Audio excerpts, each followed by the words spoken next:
جیسی بیٹی ویسی ماں، جیسی ماں ویسی بیٹی، یہ سلسلہ ہے دنیا کا. اگر ہاں آج ہم اس کو نہیں مانتے ہیں، نہ مانے لیکن کل ماننا پڑے گا. آج دنیا مان رہی، آج سائنس مان رہی. کیا مان رہی سائنس؟ کہ ماں باپ کے جو جینیٹک کے اثرات ہوتے ہیں وہ بچوں میں منتقل ہوتے ہیں.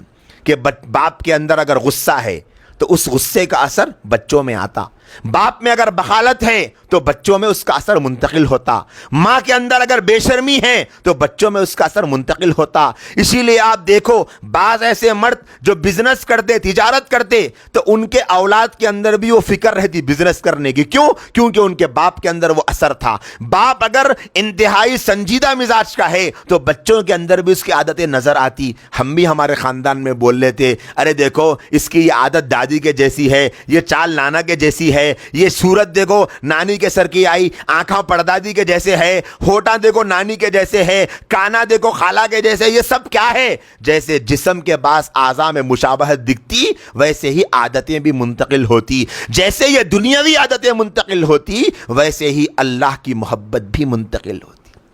اسی لیے آپ نے سنا ہوگا بہت سارے حضرات کہتے ہیں کہ ہمارے دادا بہت دیندار تھے، ہماری دادی بہت دیندار تھی، ہمارے نانا بہت پابند تھے نماز کے. تو اب نواسوں میں چیک کرے تو دکھتا، اچھا دیکھو وہ دو نواسوں پہ نانا کی چھاؤں پڑی، بلکہ پڑتی نانا کی چھاؤں، دادا کی چھاؤں، نانا کی چھاؤں، نانی کی چھاؤں، دادی کی چھاؤں پڑتی. اب آپ دیکھو حضرت عمر فاروق رضی اللہ تعالیٰ عنہ نے اپنے بیٹے عاصم کا نکاح اس نیک متقی پرہیزگار خاتون سے فرمایا. اب جیسا باپ، حضرت عاصم جیسا باپ نیک، حضرت عاصم کی اہلیہ حضرت عمر کی بہو اتنی نیک، رات میں ڈرنے والی، اللہ سے ڈرنے والی، اللہ کے خوف کا تصور رکھنے والی. اب جب دونوں کا نکاح ہوگا تو پھر اولاد بھی ویسے ہی نیک بنے گی. آج کل کیا ہو گیا؟ بچہ اچھی کمپنی میں جاب کرنے والا اور لڑکی ماڈل کے جیسی دکھنا، تو اس کے بعد دونوں کا نکاح ہونے کے بعد میں رابعہ بصریہ تو پیدا نہیں ہوتی، جنید بغدادی بھی پیدا نہیں ہوتے. کسی کو یقین نہیں آ رہا تو پین نکال کے لکھ کے رکھ لو، اسی لیے کہ جیسی بیج آئے گی زمین میں ویسے ہی پھل نکلے گا. آپ نیم کے درخت کی بیجی زمین میں بوئیں گے تو آم کا درخت نہیں لگتا. ماں باپ دونوں بے نمازی، ماں باپ دونوں بے حیا، ماں باپ دونوں بے شرم، تو پھر بچے شرم والے نہیں بنتے. دیکھو یہاں باپ بھی دیندار، ماں بھی دیندار، ان دونوں کی نسل میں اللہ نے جس اولاد کو دنیا میں لایا ہے ان کا نام کتابوں میں لکھا ہوا ہے حضرت عمر بن عبدالعزیز رحمۃ اللہ علیہ. کیسے بڑے عادل بادشاہ گزرے. حضرت عمر فاروق رضی اللہ تعالیٰ عنہ کی پوتی ہے حضرت عمر بن عبدالعزیز کی ماں، ان کی پوتی عمر بن عبدالعزیز کی ماں بنی. اب آپ دیکھو کیسے وہ نیک بندی جو دودھ میں پانی ملانے سے ڈر رہی تھی، اس کے کوکھ سے ایسی بچی پیدا ہوئی ہے جو بچی اتنی اللہ والی، اتنی متقی، اتنی پرہیزگار ہے کہ جب اس لڑکی کا نکاح ہوتا ہے تو اس لڑکی کے نکاح میں جو اولاد ہوئی ہے وہ عمر بن عبدالعزیز ہے. عمر بن عبدالعزیز کیسے؟ بعض علماء نے لکھا، تاریخ لکھنے والوں نے عمر فاروق رضی اللہ تعالیٰ عنہ کے عادلانہ دور کی، انصاف کرنے والے زمانے کی یاد دلائی تھی عمر بن عبدالعزیز رحمۃ اللہ علیہ. 2-2.5 سال کی مدت حکومت کی، لیکن اتنا انصاف کہ اگر ایک کشتی میں 2 جانور سوار ہو جائیں، کہ ایک بھیڑیا سوار ہو جائے اور ایک بکری سوار ہو جائے تو بھیڑیے کی ہمت نہیں ہوتی تھی کہ بکری کو کھائے. اتنا انصاف عمر بن عبدالعزیز رحمۃ اللہ علیہ کے زمانے میں قائم ہو گیا. ان کے پیچھے کس کا ہاتھ تھا؟ ان کی نیک ماں کی تربیت کا. ان کے پیچھے کس کا ہاتھ تھا؟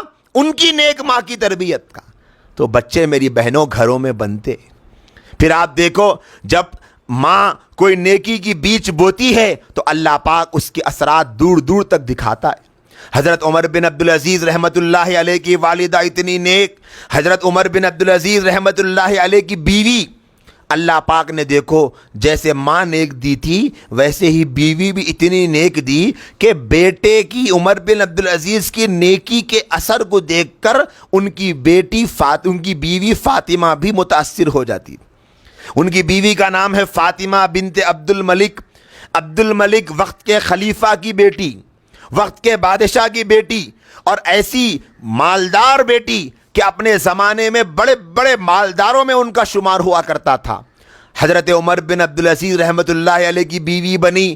دیکھو آپ نیک ماں کے تربیت کا نتیجہ کہ عمر بن عبدالعزیز رحمۃ اللہ علیہ کے دل میں اللہ کا اتنا ڈر، اللہ کا اتنا خوف، اللہ کی اتنی جواب دہی کا احساس تھا کہ جیسے ہی نکاح کر کے عمر بن عبدالعزیز کے نکاح میں ان کی بیوی فاطمہ آتی ہے تو وہ اپنی بیوی سے کہتے ہیں کہ دیکھو بیگم، میں تمہیں 2 طرح کا اختیار دیتا ہوں۔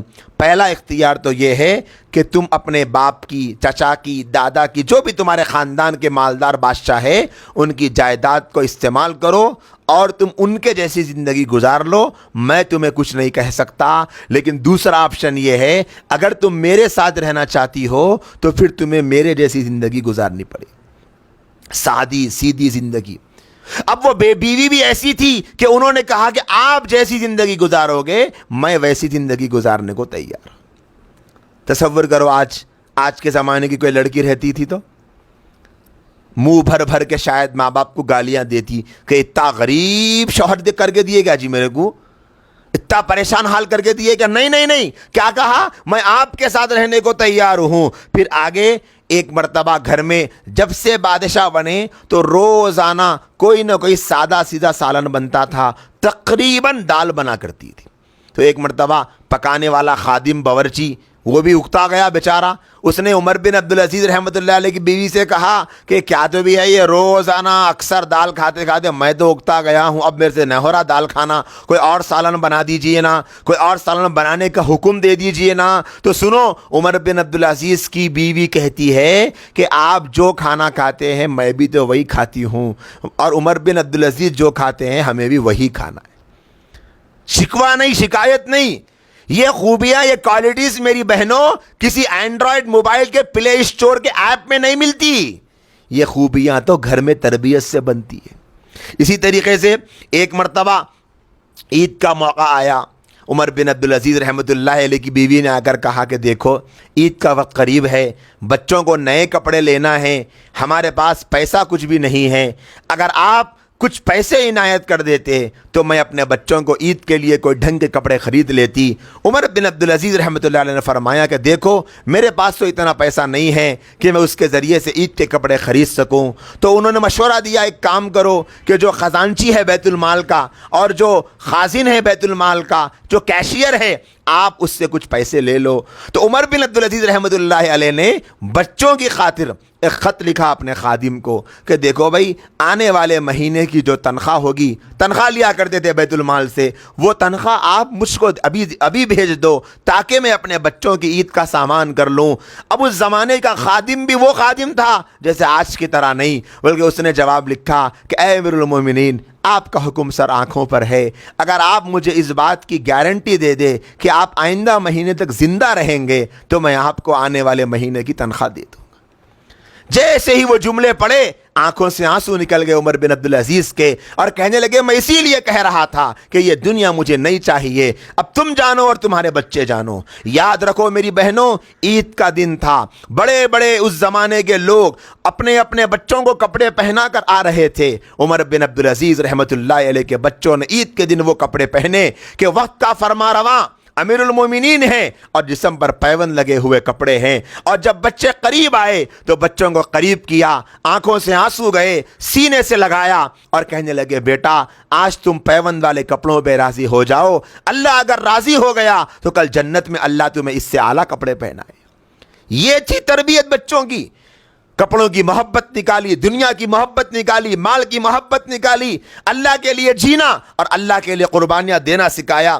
اسی طریقے سے میری ماں اور میری بہنوں، ایک مرتبہ عراق کی رہنے والی ایک بیوہ خاتون آئی اور گھر میں آئی، یتیم بچوں کو ساتھ میں لا کر گھر میں بیٹھ گئی۔ یہ فاطمہ بنت عبد الملک جو عمر بن عبدالعزیز کی اہلیہ تھی، وہ اپنے گھر کے کام کاج میں لگی تھی۔ کافی دیر تک اس خاتون نے اپنے آپ کو ان کے گھر میں بٹھایا اور وہ گھر دیکھتی رہی اور دیکھ کر کہنے لگی اے فاطمہ، میں تو یہ سوچ کر عراق سے تمہارے پاس میں آئی تھی کہ تمہارے گھر کی روشنی سے اپنے گھر کو روشن کر لوں، لیکن یہاں آ کر دیکھا ہے کہ خود تمہارا گھر اتنا ویران ہے، تمہارے گھر سے میں اپنے گھر کو کیا روشن کروں۔ تو فاطمہ بن عبد الملک عمر بن عبدالعزیز کی بیوی نے کہا ارے اللہ کی بندی, تمہارے گھروں کو روشن کرنے کی فکر میں ہی عمر بن عبدالعزیز نے اپنے گھر کو ایسا بنا لیا.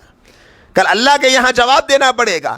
ایک مرتبہ بیٹھے ہوئے تھے, گھر میں چراغ جل رہا تھا بیت المال کا, اور بیوی آ گئی فاطمہ بنت عبد الملک, اور آ کر شوہر سے کچھ بات کرنے لگی. انہوں نے پوچھا کس سلسلے میں بات کرنے آئی ہو؟ کیا بیت المال, کیا رعایا کے سلسلے میں بات کرنے آئی, کیا اپنے ذاتی معاملے میں بات کرنے آئی؟ بیوی نے کہا کہ ذاتی معاملے میں بات کرنے آئی. تو فوراً چراغ بجھا دیا اور کہنے لگے اب بتاؤ تم کیا بات کرنا چاہتی ہو؟ بیوی کی چیخیں نکل گئی کہ اے امیر المومنین, کیا آپ میرے چہرے کو دیکھنا بھی پسند نہیں کرتے؟ کیا میں آپ کی نگاہوں میں اتنی زیادہ گر گئی ہوں کہ آپ مجھے دیکھ کر بات کرنا گوارا نہیں کرتے؟ کیا آپ نے اپنے چراغ کو بجھا دیا؟ تو امیر المومنین نے بتایا نہیں فاطمہ, بات اصل میں یہ ہے کہ جو چراغ جل رہا تھا وہ چراغ بیت المال کے پیسوں کا ہے, اس میں جو تیل ہے وہ بیت المال کے پیسوں کا ہے, میں جو کام کر رہا تھا وہ بیت المال کا کام کر رہا تھا, اور تم مجھ سے بات کرنے آئی ہو, یہ بات میری ذاتی بات ہے. اگر کل قیامت کے دن اللہ یہ پوچھ لے گا اے عمر تو نے بیت المال کے پیسوں سے خریدے گئے چراغ کو جلا کر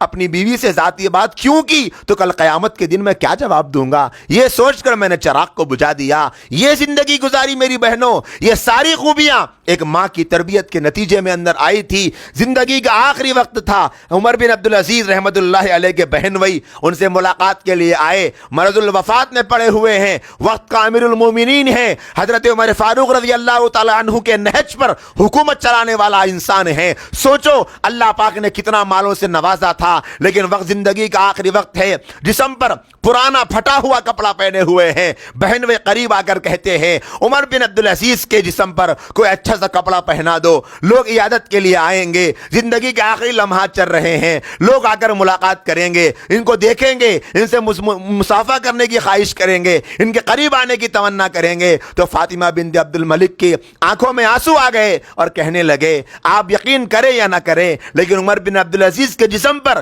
جو پھٹا ہوا اور پرانا کپڑا یہ پہنے ہوئے ہیں, ان کی زندگی میں ان کے پاس یہی ایک جوڑا تھا, اسی کو دھوتے تھے, اسی کو پہنتے تھے.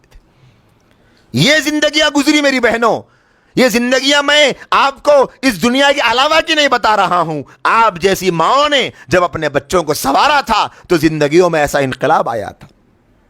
میری ماں میری بہنوں, یہ ہوتی ہے ماں, اپنے بچے کو بنانے پر آ جائے تو ایسا بنا دیتی ہے کہ چراغ میں جلنے والے تیل سے بھی اللہ کے سامنے جواب دینے کا ڈر پیدا ہوتا ہے. اور جب دین پہ محنت نہیں ہوتی تو اپنے بیٹیوں کا میراث کا حق, اپنی بہنوں کا میراث کا حق مار کے بھی کھا جاتے ہیں اور احساس نہیں ہوتا. جب اللہ کے دیکھنے کا تصور ہوتا ہے تو چراغ میں جلنے والے تیل کے 2 پیسے کی قدر ہے, اور جب اللہ کے دیکھنے کا احساس ختم ہو جاتا ہے تو کروڑوں کی زمین ہضم کر کے بھی احساس نہیں ہوتا. آج کمی کس بات کی ہے؟ مائیں وہی ہے, باپ وہی ہے, اگر کمی ہے تو اس فکر کی کمی ہے جو آپ کی روحانی ماؤں کے اندر تھی.